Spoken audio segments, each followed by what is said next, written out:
काका तुम्ही नारायणगडावरती गेलता कुठं शेतकऱ्यांनी त्यावेळेस वाल्मिक कराड यांना फोन लावला होता। त्यावेळेस काय शेतकऱ्यांचं बोलणं जातं त्यावेळेस तुम्ही तिथे उपस्थित होता का स्वतः? नारायणगडावर गेल्यानंतर मनोज जरांगे पाटलांशी आमची गाठभेट झाली होती। मनोज जरांगे पाटलांनी वाल्मिक कराड आणि पंकजा मुंडे यांच्या पीएला फोन लावला होता आणि पैसे देण्याची त्यांचं काम तरी करा नाही तर त्यांचे पैसे परत द्या असे आमच्या देखत त्यांच्या पीएनला फोन केला होता। तुम्ही फोन लावला होता? मनोज जरांगे पाटलांनी। काय त्यावेळेस तुम्हाला काय आश्वासन देण्यात आलं होतं? त्यांचं काम करून देतो किंवा पैसे परत देतो असं सांगितलं होतं आम्हाला। राज्यभरातून मोठ्या प्रमाणात हार्वेस्टर मालक पैसे देताना अनेक शेतकरी समोर येताना दिसत आहेत। कुठेतरी वरवणमधील देखील शेतकरी 5 शेतकऱ्यांना तिथं समोर आलेले दिसत आहेत। अजून किती शेतकरी आहेत पुणे जिल्ह्यात? पुणे जिल्ह्यातील एकूण 38 लोक आहेत। 38 लोकांचे पैसे गुंतलेले आहेत। कोणी आम्हाला पैसे मिळाले नाहीत तरी आमचे पैसे परत मिळावेत यासाठी आम्ही सुप्रियाताई सुळे यांची गाठ घेतली आणि गाठ घेऊन आम्ही त्यांना दाद मागितली। त्यांनी आमचं सगळं म्हणणं ऐकून घेऊन SP साहेबांना फोन केला, आमची कंप्लेंट घेण्यास सांगितली आणि आम्हाला न्याय द्या असं त्यांनी आमच्या देखत सांगितलं। सुप्रिया सुळे यांच्याशी आता आपण या संदर्भात भेट घेतली। सुप्रिया सुळेंनी अगदी पंकज देशमुख जे अधीक्षक आहेत पोलीस अधीक्षक यांना फोन लावला, लाऊडस्पीकर लावून आपलं बोलणं करून दिलं। नक्की काय बोलणं झालं? उद्या तुम्हाला पंकज देशमुख यांची भेट घेण्यासाठी वेळ आहे, काय सांगाल यासंदर्भात? आमच्या म्हणणं ऐकून घेतल्यानंतर सुप्रियाताई सुळे यांनी पंकज देशमुख SP साहेब आहेत त्यांना फोन लावला, स्पीकर ऑन करून फोन लावला आणि आम्हाला आमची दखल घेऊन न्याय देण्याचं सांगितलं। त्यांना शेतकऱ्यांना न्याय द्या असं त्यांनी सांगितलं। आम्ही उद्या 12 वाजताच्या नंतर SP साहेबांची गाठ घेणार आहोत। कुठेतरी हे प्रकरण सुरू असताना राज्यभरातून मोठ्या प्रमाणात शेतकरी समोर येताना आहेत।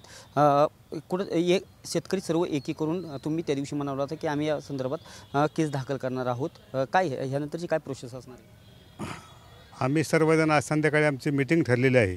मीटिंग झाल्यानंतर 38 लोकांच्या सह्या घेऊन आम्ही उद्या SP साहेबांना तक्रार करणार आहोत। वाल्मिक कराड यांना आपण कशा पद्धतीने पैसे दिले का कोणामार्फत पैसे दिले काय सांगाल, काय सविस्तर आहे?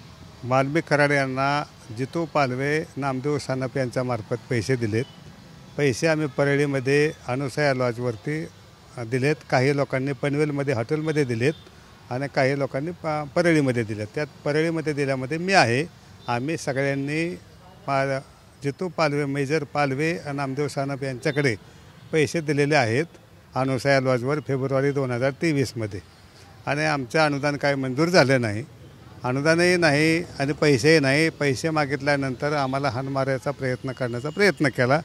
आम्ही पोलीस कंप्लेंट करायला गेलो तर हेच जितू पालवे, नामदेव सानप म्हणले तुम्ही जर पोलीस कंप्लेंट करायला गेले की तुम्हाला आम्ही हातपाय तोडू, अजिबात काय करू नका। त्याच्यामुळे आम्ही काही गेलो नाही। आता आम्ही सुप्रिया सुळे यांच्याकडे दाद मागितली आहे। आम्हाला SP साहेबांच्याकडे ते तक्रार करायला त्यांनी सांगितली। सुप्रिया सुळेंनी बी साहेबांना सांगितलेलं आहे त्यांचं काय म्हणणं आहे ते ऐकून घ्या, ह्यांना न्याय द्या। आणि नारायणगडावरती जी आम्ही ज्या वेळेला आम्हाला बीडमध्ये त्यांनी मारण्याचा प्रयत्न केला त्यानंतर आम्ही नारायणगडावर गेलो होतो। नारायणगडावर मनोज जरांगे पाटलांची गाठ भेट झाली। मनोज जरांगेंनी त्यावेळेला वाल्मिक कराडला फोन केला। वाल्मिक कराडने सांगितलं की जितू पालवे आणि नामदेव सानप यांना घेऊन या मग मी त्यांचे पैसे देतो। आणि नामदेव सानप आणि जितू पालवे यांना घेऊन येण्यासाठी त्यांना आम्ही म्हणलं पण जितू पालवे म्हणते मला ते मारते, माराच्या भीतीपोटी ते काय आले नाहीत। काका एकंदरीत हे सह्याद्री जे अतिथीगृह मंत्रालय तिथे तुम्ही धनंजय मुंडे यांची भेट घेतली होती। काय वृत्तांत ते कशा पद्धतीने हे अनुदानासंदर्भात घटना घडली?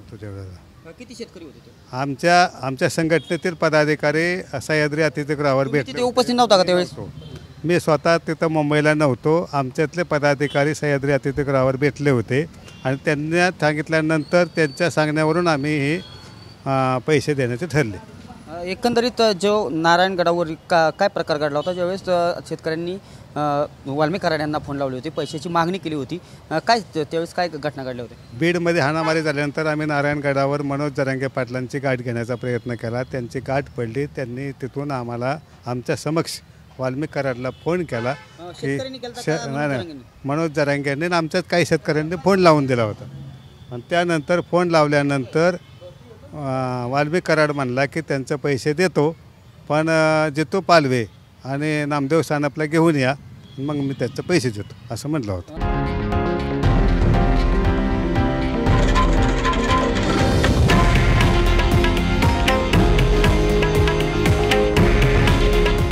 हे आहे देशातील नंबर 1 न्यूज नेटवर्क आणि आपण पाहत आहात TV9 मराठी.